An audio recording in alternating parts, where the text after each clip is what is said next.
وہ جوان جو ہی پروان چڑھا ان فوان شباب آیا تو اس کی پیشانی سجدے کے تقدس سے مالا مال ہو گئی، اس کی آنکھوں میں حیا اور شرم کے پہرے آ گئے، اس کے خیالوں میں پاکیزگی آ گئی، اس کی زندگی کے شب و روز نیکی کے ماحول میں بسر ہونے لگی، اس کی راتیں ذکر الہی میں، تلاوت کلام مجید میں اور دن یاد الہی میں روزے سے گزرنے لگے۔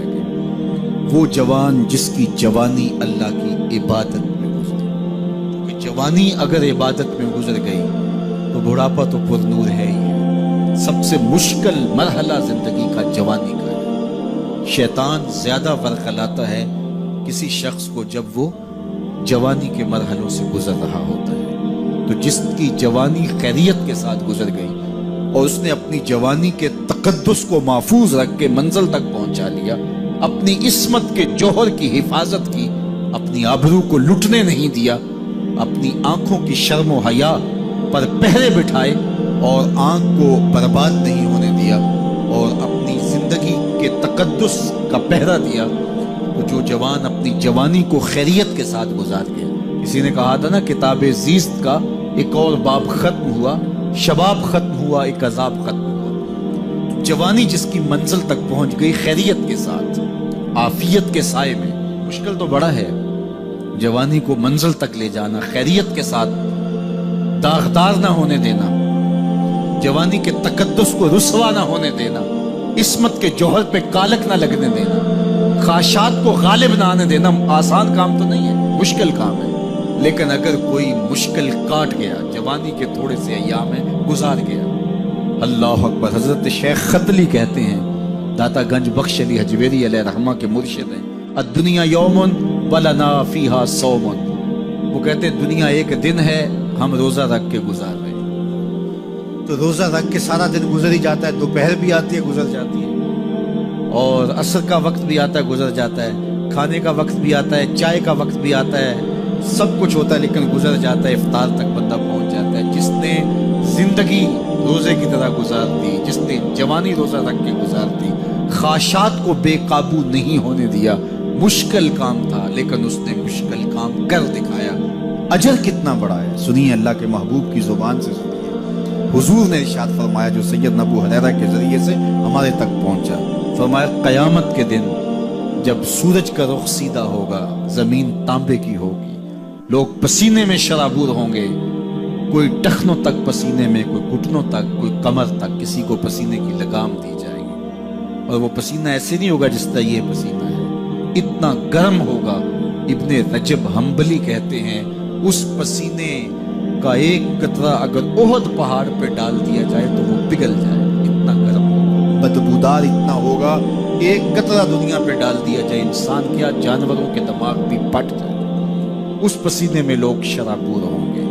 لیکن جس نے اپنی جوانی کو عافیت سے گزارا ہوگا، کل قیامت کے دن جب کوئی سایہ نہیں ہوگا، اللہ اس جوان پر اپنے عرش کا ٹھنڈا سایہ عطا فرمائے۔ وہ شخص جس کو کسی عورت نے دعوت گناہ دی اور وہ صاحب منصب تھی، صاحب جمال تھی، اور اس نے یہ کہہ کے یہ خواہش، یہ آرزو مسترد کر دی، انی خوف۔ اسی طرح کوئی عورت ہے، اس نے اپنے تقدس کی حفاظت کی، اپنی آبرو پہ پہرا دیا اور کسی پیشکش کو ٹھکرا دیا، تو فرمایا قیامت کے دن جب کوئی سایہ نہیں ہوگا، اللہ اسے بھی اپنے عرش کا ٹھنڈا سایہ دے گا۔ کیسا سخت دن ہوگا، اور وہ کس اعزاز میں ہوگا، کس تکریم میں ہوگا۔ یہ تو 4 دن 10-20 سال ہیں، اور وہ 50,000 سال کا ایک دن۔ پھر اس کو اللہ کا شکر ادا کرنا ہوگا کہ اللہ تو نے کتنا کرم کیا میرے اوپر کہ میری جوانی خیریت اور عافیت سے گزری، اور آج اس کا تو کتنا بہتر صلہ مجھ کو دے۔ انسان جب کوئی اچھی بات سنتا ہے تو انسان کی فطرت ہے کہ وہ آگے منتقل کرتا ہے۔ آج کل وہ شیئر کر دیتے ہیں نا، جو بات آئے تو آپ اس کو آگے بڑھاتے ہیں، دوستوں میں شیئر کرتے ہیں، اور یہ انسان کی فطرت سے۔ افواہیں بھی اس لیے پھیلتی ہیں کہ جو بھی بات آپ سنتے ہیں فوری آپ کی کوشش ہوتی ہے کہ یہ سب سے پہلے دوستوں کو میں ہی بتاؤں، تو یہ انسانی فطرت ہے۔ تو جب افواہ اور ایسی چیز، کوئی غم کی خبر بھی ہو، کسی کی وفات کی خبر بھی ہو، تو اس وقت بھی انسان کی فطرت، سست سے سست آدمی بھی جلدی جلدی فون کرتا ہے، آگے بڑھاتا ہے کہ فلاں سے فوت ہو گیا۔ تو چونکہ یہ فطرت ہے، بات کو آگے بڑھانے کا شوق ہے انسان کے اندر رکھ کے، اس سے چیزیں پھیلتی ہیں، اور پھر جو خیر کی خبر ہوگی یا خیر کی بات ہوگی تو اس کو تو آگے پھیلانے کا پھر ہمارا دین بھی ہمیں ترغیب دیتا ہے، جذبہ دلاتا ہے۔ تو حضرت ابو ہریرہ اس جذبے کے تحت جو سنتے تھے پھر آگے منتقل کرتے۔ اب حضور کی بارگاہ سے اٹھ کے جاتے تو سب سے پہلے گھر جاتے اور سب سے پہلے اپنی ماں کو سناتے، اور ماں تھی کافرہ، وہ سننے کی بجائے، خوش ہونے کی بجائے سن کے وہ الٹا ناراض ہوتی ہے اور کوئی نہ کوئی ایسی بات کر دیتی۔ سید ابو ہریرہ سے گوارا نہ ہوتا، ایک دن انہوں نے کوئی ایسی بات کر دی کہ حضرت سیدنا ابو ہریرہ رضی اللہ تعالیٰ عنہ نے فیصلہ کر لیا کہ آج ماں کو چھوڑ دینا، کیونکہ میں یہ گوارا نہیں کرتا کہ میرے آقا کے بارے میں کوئی ایسا جملہ کوئی بولے۔ اور تھی گھر میں ماں ہی، بھائی بھی کوئی نہیں تھا، بہن بھی کوئی نہیں تھی، باپ بھی فوت ہو گئے تھے، شادی بھی نہیں ہوئی تھی، تو ماں ہی ماں گھر میں، اور ماں اور بیٹا اکٹھے رہتے ہو تو پھر محبت بھی مثالی ہوتی ہے۔ تو اب ماں ہی ایک رشتہ ہے مادی دنیا کے اوپر، تو حضرت ابو ہریرہ رضی اللہ تعالیٰ عنہ نے فیصلہ کر لیا کہ چھوڑ دینا، چھوڑ کے گھر سے نکلے، لیکن دل ڈوب رہا ہے کہ ایک ہی تو رشتہ تھا وہ بھی گیا۔ افسردہ ہے، حضور کی خدمت میں پہنچے، دل و قلب و نگاہ کے مرشد اولین نے ابو ہریرہ کی اداسی دیکھی تو فرمایا ابو ہریرہ کیا بات ہے؟ تو حضرت ابو ہریرہ جس طرح بندہ پھٹ نہیں پڑتا، تو عرض کی حضور میری ماں کی ہدایت کی دعا کر دیجیے۔ ساری کہانی 2 لفظ میں بیان کر، میری ماں کی ہدایت کی دعا کر دیجیے۔ حضور نے نہیں پوچھا کیا ہوا، کیا ماجرا ہوا، فوراً ہاتھ اٹھ گئے، اور لفظ کیا تھا؟ اللہم اہد ام ابی ہریرہ تھا، اے اللہ ابو ہریرہ کی ماں کو ہدایت دے دے۔ ادھر انہوں نے بے چینی سے یہ بات کہی، ادھر حضور کے ہاتھ اٹھے، پھر ان اٹھے ہوئے ہاتھوں کو خالی تو موڑا ہی نہیں جاتا۔ اجابت کا صحرا، عنایت کا جوڑا، دلہن بن کے نکلی دعائے محمد صلی اللہ علیہ وسلم۔ تو حضور علیہ السلام نے ہاتھ اٹھا دی، حضرت ابو ہریرہ نے دوڑ لگا دی۔ کسی نے پوچھا ابو ہریرہ آج بڑی جلدی ہے؟ کہا آج ہی تو دیکھنا چاہتا ہوں، گھر پہلے میں پہنچتا ہوں یا حضور کی دعا پہلے پہنچتی؟ جا کے دروازے کو دستک دی، اندر پانی کے کھنکنے کی آواز آ رہی تھی جس طرح کوئی غسل کر رہا۔ آواز دی تو آواز آئی، بیٹا ابو ہریرہ ٹھہرو، میں بھی آئی۔ کہا لہجے سے سمجھ گیا اس میں محمد عربی کی دعا بول رہی ہے۔ تھوڑی دیر کے بعد میری ماں آئی، تازہ آثار وضو سے اور غسل کی وجہ سے ان کے جو ہے وہ بالوں سے قطرے ٹپک رہے تھے، اور لبوں پر میرے حضور کا کلمہ جاری تھا۔ اللہ اکبر، سیدنا ابو ہریرہ تیرے مقدر پہ قربان۔ ایک سفر میں حضور علیہ السلام صاحب گامزن تھے کہ راستے میں قیام کیا، ایک قبیلے کی صلح کروانے کے لیے حضور علیہ السلام تشریف لے گئے۔ وہاں کچھ تاخیر ہو گئی، صحابہ نے حضرت ابو بکر صدیق کو کہا کہ حضور رک گئے ہیں تو نماز کا وقت جا رہا ہے، آپ نماز پڑھا دیں۔ حضرت ابو بکر صدیق رضی اللہ تعالیٰ عنہ مصلی میں گئے، اب نماز شروع ہوگی، ادھر سے حضور بھی فارغ، آقا کریم تشریف لائے۔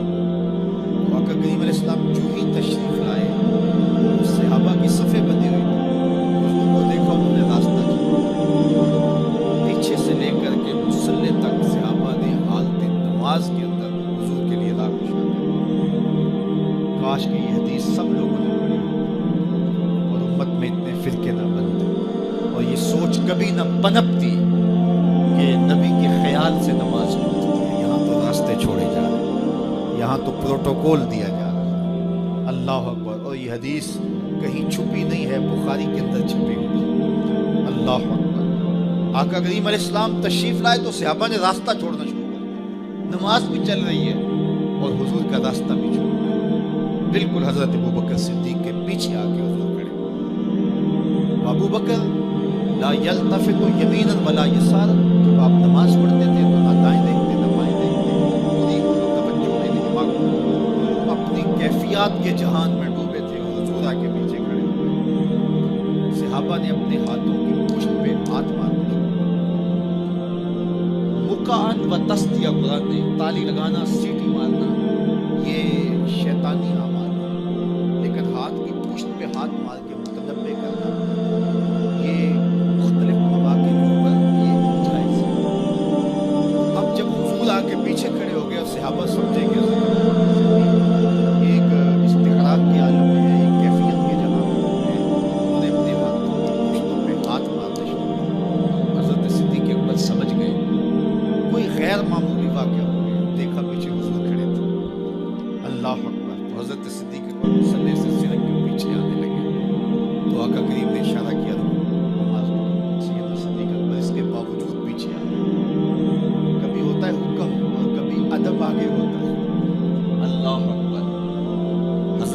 علی المرتضیٰ رضی اللہ تعالیٰ عنہ کو کہا نا صلح حدیبیہ کے موقع پہ صلح نامہ لکھوایا جا چکا تو لکھا یہ محمد رسول اللہ قریش کی جانب سے.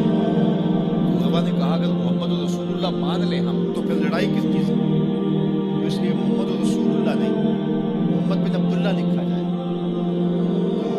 وہ اس بات پہ بضد ہو گئے اور اگر ایسا نہیں ہوتا تو معاہدہ ٹوٹ رہا تھا. حضور نے حضرت علی المرتضیٰ سے کہا کہ چلو رسول اللہ کا لفظ مٹا دو. عرض کی میں تو نہیں مٹاؤں گا, میں تو نہیں اٹھاؤں گا, یہ نام میں تو نہیں مٹا سکتا. تو حضور نے خود مٹایا. اب یہاں حضور نے کہا ابو بکر رکو, لیکن حضرت ابو بکر نہیں رکے, پیچھے آ گئے. اور پھر حضور خیر مصلی پہ گئے, نماز ہوئی, سلام کیا. حضرت ابو بکر صدیق رضی اللہ تعالیٰ عنہ حضور نے کہا ابو بکر جب میں نے کہا تھا تم رکے رہو کیوں پیچھے آئے؟ تو سنو حضرت ابو بکر نے کیا کہا رضی اللہ تعالیٰ. کروڑوں سلام, لاکھوں عقیدتوں اور نیاز مندیوں کے خراج ان کی چوکھٹ پہ عرض کرنے لگے ما کان لابن ابی قحافہ ان یؤم رسول اللہ صلی اللہ علیہ وسلم. حضور ابو قحافہ کے بیٹے کی جرت کب ہوئی کہ رسول اللہ کے آگے کھڑا ہو کے نماز پڑھائے؟ یہ ابو قحافہ کے بیٹے کی ہمت کب ہوئی کہ رسول اللہ کے سامنے کھڑا ہو کے نماز پڑھائے؟ ادب پہلا کرینہ ہے محبت کے کرینوں میں. حضرت ابو بکر صدیق رضی اللہ تعالی عنہ نے اگر حضور علیہ السلام کی اطاعت, حضور کی محبت, ادب, فرما برداری اور جان ساری کے انوکھے باب رقم کی ہے. لیکن حضور نے بھی ان کو جو اعزازات دیے. ایک خاتون آئی مسئلہ پوچھنے, آقا کریم نے فرمایا پھر آ جانا. اس نے کہا پھر آؤں اور آپ نہ ملے تو کہا میں نہ ملوں ابو بکر تو ملیں گے نا. اللہ اکبر. تو اپنے بعد اشارہ دے دیا ان کی طرف کہ میرے بعد میرا نائب ابو بکر ہے. اللہ اکبر. عزتوں کی مسند اور عزتوں کی معراج اور عزتوں کے مقام پہ سیدنا صدیق اکبر رضی اللہ تعالیٰ عنہ کو بٹھایا. میرے والد گرامی رحمۃ اللہ تعالیٰ علیہ نے پوری زندگی میں کوئی ایک تقریر بھی ایسی نہیں کی جس میں یہ اشعار نہ پڑے. جب وہ خطبہ پڑھتے تھے تو خطبہ پڑھنے کے بعد یہ اشعار پڑھا کرتے تھے جس میں اس کی کیفیت ہے کہ جو حضور کے شہر میں جانے کے لیے تڑپتا ہے. ز مہجوری برآمد جان عالم, ز مہجوری برآمد جان عالم, تراحم یا نبی اللہ تراحم. کہ عرض کی جا رہی حضور آپ کی جدائی میں پورے جہان کی جان نکل رہی. ز مہجوری برآمد جان عالم, تراحم یا نبی اللہ تراحم, نہ آخر رحمت للعالمین. ز محرومہ چرا فارغ نشی, برو سر از برد یمانی, کہ روئے تست صبح زندگانی. حضور اپنا سر انور اس یمنی چادر ذرا نکالیے کیونکہ آپ کا چہرہ انور زندگی کی صبح ہے, زندگی کی بہار ہے. ادیم طائف نعلین پاکن, شراکت رشتہ جاں ہائے ماکن. اللہ اکبر. جامی علیہ رحمہ کا انداز کتنا دلاویز ہے. وہ کہتے ہیں حضور آپ طائف کے بنے ہوئے چمڑے کے جوتے پاؤں کی زینت بنائیں. آپ جوتے جو پہنے وہ طائف کا مشہور چمڑا ہو اور اس کے بنے ہو. شراکت رشتہ جاں ہائے ماکن, اور اس کے اندر جو تسمے ڈالیں وہ جامی کی جان کے ڈالیں, جامی کے چمڑے کے نہیں. جامی کی جان کے تسمے ان نالین میں ڈالیں جو آپ طائف کے بنے ہوئے نالین زیب تن کریں. وہ ایک شاعر کہتا ہے عربی کا کہ یا لیتنی کنت تربت ایبتکم فلتسمت نعالک ذاک کدی. کاش میں مولوی نہ ہوتا. بہت بڑا شیخ الحدیث گزرا ہے. وہ کہتا ہے میں کاش شیخ الحدیث نہ ہوتا, میں مولوی نہ ہوتا, مدینے کی گلی کی مٹی ہوتا, حضور گزرتے تلووں کو چوم لیتا. چے باشد گر کنی سوئے نگاہ, ہمیشہ گر نہ باشد گاہے گاہے. نگاہ یا رسول اللہ نگاہ, 100,000 جبریل اندر بشر, بہر حق سوئے غریبہ یک نظر. یا رسول اللہ انظر حالنا, یا حبیب اللہ اسمع قالنا.